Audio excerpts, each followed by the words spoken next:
The Joe Rogan Experience. I'm glad you're a gun guy because I wanted to bring up this whole thing with this guy, Pretti. Yeah. And I haven't talked about it. We haven't done a podcast since that guy got killed. But that whole thing, there's a lot of people that don't understand what's going on and why riots only in Minneapolis and why riots in the place where there's an ungodly amount of fraud that has been discovered. Coincidentally, right around the same time. Exactly. Like instantaneously afterwards, the narrative completely changes. Everybody forgets about the fraud. Now all anybody cares about is ICE and fascists and Nazis. Yeah. And it's there's a what a color revolution is. Of course. And for people that don't, it's a coordinated effort to cause chaos. And this is a very coordinated thing. The idea that this is an organic protest, these riots are organic, is nonsense. It's provably nonsense because now they have access to the Signal chats, so they know that these people. Cam Higbee, by the way, yes, he's been on the front lines of this. The Crucible has been a big supporter of that effort. My channel. I will often snipe his coverage while it's going on, send my audience over to send in super chats in order to keep this guy going. I think that work is critical. Yes. It's critical work. And there's not that many people doing it anymore because of how dangerous it has become. Yes. And so I'm a big supporter of that. Doesn't mean I agree with everything he says politically, but what he's doing on the ground there needs to happen. Right. You need to understand that this isn't organic, regardless of how you feel. I don't feel that guy should have been shot, but I understand what happened. And what happened was chaos. So first of all, it wasn't ICE. People need to understand that. It was Customs Border Patrol people. So they were brought in to assist ICE. And they're telling this lady to stand away, and then this cop gets very aggressive and shoves her. You have to understand the situation that they're in, right? And this is not making an excuse for any of it. But you have to just to put it into context. These people are getting harassed outside of any hotel they're at. People blow horns. They try to smash into the hotel. They dox them. They dox them. That's why they're wearing masks. It's a coordinated effort. I'm not saying that guy should have shoved that guy. I don't think he should have. Or that woman. I don't think he should have. And then pepper sprayed. And then the guy who got shot, Pretti, he steps in, which is, if you know anything about concealed carry, if you are a concealed carry holder and you are carrying not just a pistol but 2 full magazines as well, you do not ever physically engage with someone.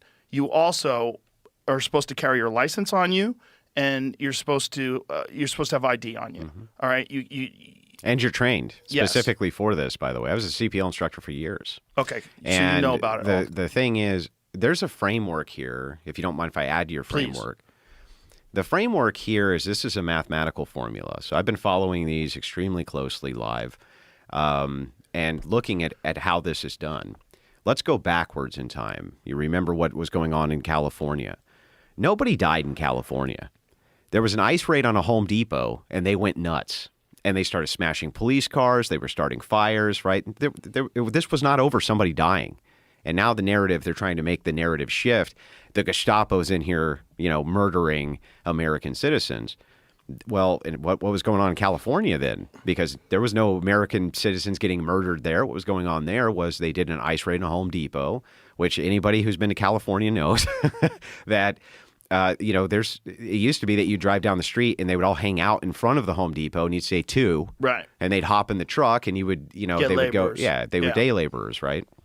So it didn't surprise me that they were there doing daily raids. Okay, that doesn't surprise me a bit. And they all went ballistic. Now, here's what was very curious about the coverage of that. And I had a debate with a couple of leftists on this.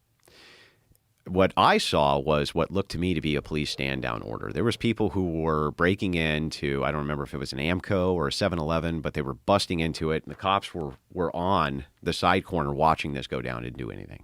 They didn't do anything about it. Right. Okay. If it got too rowdy, they'd clear it out, and then they let them continue. It looked like a stand-down order, like you don't involve yourself.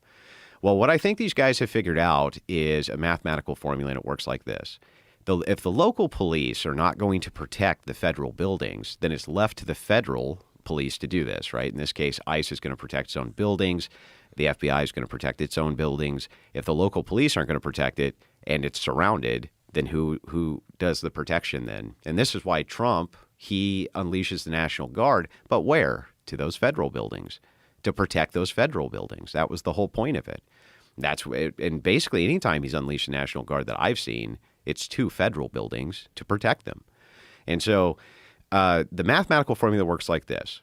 The longer it is that protesters are engaging with federal officers whose job is not to do basic street cleanup of thugs, that's the local PD's job, the chances that there's an incident, which is going to be a bad incident, is going to occur. So basically, the longer you're there, the more attrition there is, the more engagements you have with these federal officers over time, eventually, Yes. there's going to be something which is out of pocket that happens or something which is escalatory that happens, and they're banking on that. And Yes. that's why ICE is out in front of these, or not ICE, the Antifa people are still out in front of the ICE buildings in front of many states night after night after night.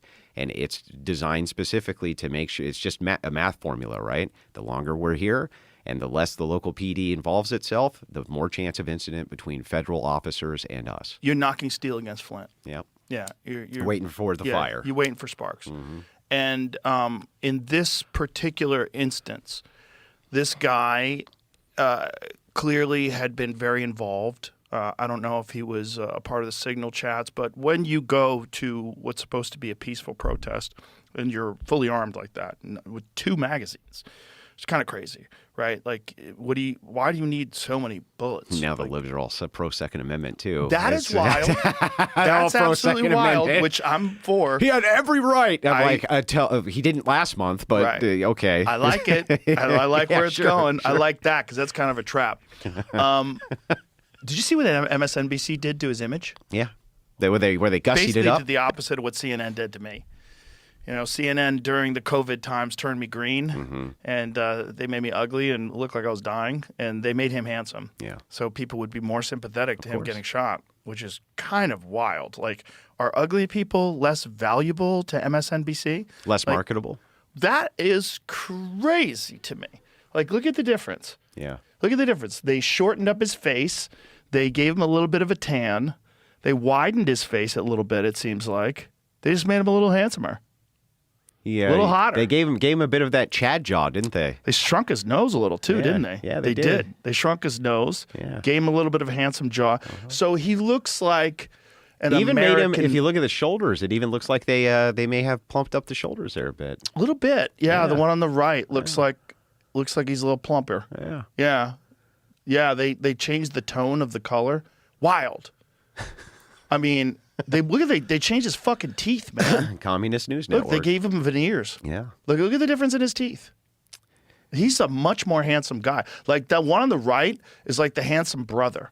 And the one on the left is like, fuck! Yeah. Why couldn't I look like Yeah, my the one on the goddamn right. brother? Yeah, the one on the right. They were twins, and he took more of the protein. Right. Right. That was what happened. The thing is like this doesn't surprise me. By the way, this is what's going on, and this is a well orchestrated, well crafted thing. Yeah. And the signal chats prove that, but we knew it anyway. Yes. Just by involving the- government, by the way. Yes. Allegedly, at least, involving Minnesota state government. Well, it involves Waltz. Yes. So that's not alleged. Right. That's not alleged. It's not alleged that it involves Waltz. It's not alleged that it involves Frey. Right. And it's not alleged. Well, what is alleged is the allegations of fraud, of course. But But there would be a reason why you would want to distract from all that fraud. Sure. And that would motivate you to do something along these lines. There's only one UFC 325 this Saturday, and on DraftKings Sportsbook, the #1 sportsbook for live betting. Once it's over, your shot to get in on the action is gone. DraftKings Sportsbook is built for live betting, not just pre-fight picks, because in the UFC, one moment can flip the entire fight. One punch, one kick, one takedown. New to DraftKings, new customers can bet just $5 and get $300 in bonus bets if your bet wins with code Rogan. Download the DraftKings Sportsbook app and use the code Rogan. That's code Rogan to turn $5 into $300 in bonus bets if your bet wins. In partnership with DraftKings, the crown is yours. Gambling problem? Call 1-800-GAMBLER. In New York, call 877-8-HOPE-NY or text HOPE-NY 467-369. In Connecticut, call 888-789-7777 or visit ccpg.org. On behalf of Boot Hill Casino and Resort in Kansas, pass-through of per-wager tax may apply in Illinois. 21 and over. Age and eligibility varies by jurisdiction. Void in Ontario. Restrictions apply. Bet must win to receive bonus bets which expire in 7 days. Minimum odds required. For additional terms and responsible gaming resources, see dkng.co/audio. Limited time offer. So, again, I don't think this guy should have pushed that lady. I mean, the way he did it was very violent. She was a small woman, and he shoved her very violently to the ground. Then this other guy, Pretti, gets in between them. Okay, which, again, if you are a concealed carry holder, is a giant no-no. You do not fucking do that. You do not engage with law enforcement when you're armed. You shouldn't engage with anyone. Ever. I mean, you should be trained to avoid conflict. Yes. That's the whole thing. Is like if you're armed, you move into that next level of you need to really be avoiding conflict. You're not supposed to be in bars drinking. Exactly. You're not supposed to be at big parties and things like this where violent things can occur. Exactly. You can take it to church, defend the church. Other than that, like you're supposed to be avoiding conflict. Exactly. So he gets in between the officer and this woman, puts his hands on the officer, and then he gets pepper sprayed. They go to the ground. There's a lot of scrambling going on. Now, you have to understand what happens when you get pepper sprayed, okay? I've never been pepper sprayed, but I did get tear gassed once during Fear Factor. We did a Fear Factor stunt where these people had to, I forget what they had to do, but we had built this, or there was like a structure, and they were inside the structure, and they released tear gas in this structure. I got hit with it. It's pretty brutal, but it's painful. Yeah, it sucks. And you can't breathe. You can't breathe. Your eyes swell up. Your nose starts running like crazy. Yeah. And that shit stays on your clothes. You don't think well when that happens. So this guy's clearly not thinking well, and he can't see, and he's, and then they're on him, right? So they're on him, and then one guy, whether he yells out he's got a gun or grabs the gun first, I'm not sure. But there he has a gun. So they see his gun in the middle of the scramble. The guy pulls his gun out and moves off. Now this is where it gets weird. I believe the gun was a SIG P320. A SIG P320 is known for having accidental discharges. It has a reputation for it. It has a very specific type of striker. It doesn't have a safety the way some other guns do. And you can have negligent discharges with SIGs. Now, is the P320, is that a hammered model? Yes. Okay, so it's not a striker fire. No, wait a minute. No, it is a striker fire. It's let's pull it up because I know the 365 is built very differently. The 320 breaks cleaner. Yeah. But I thought the 320 had a hammer, was double action and single action, and then you might be right. I didn't think it was a striker fire. Most of the P models are not striker fires that I'm aware of. I could be wrong. Well, the P365 is definitely different than the 320. Yeah. They have a different striking mechanisms. They're known for accidental discharges. Okay. I can't tell if that's a hammer underneath the slide. Well, let's just what is this? What is the trigger mechanism of a SIG P320? Put that in there. And what is it that makes it prone to accidental discharges? If you look up SIG P320 online in any search engine, accidental discharge comes up very quickly. Oh, it is striker fired. Yeah. Okay. So it's a modular striker fire trigger mechanism. When pressed, trigger bar moves forward, disengages safety, lever and C are releasing the striker. Okay, so it's a striker fired pistols. Okay, got it. So as of 2017, SIG changed the way they make their guns because the trigger itself was heavier than what it is now. And not just the pull, but the actual mechanism of the trigger was heavier. If you drop it, so if this is the barrel of the gun where the bullet comes out, and this is where you're holding on your hand, if you drop it, it'll discharge. And it'll discharge without moving the slide, which is kind of crazy. Because what happens is something in the dropping it on the back where the handle is releases the disconnector probably. It causes that heavier trigger, the heavier weight to the trigger, to drop down, and it will discharge. Okay.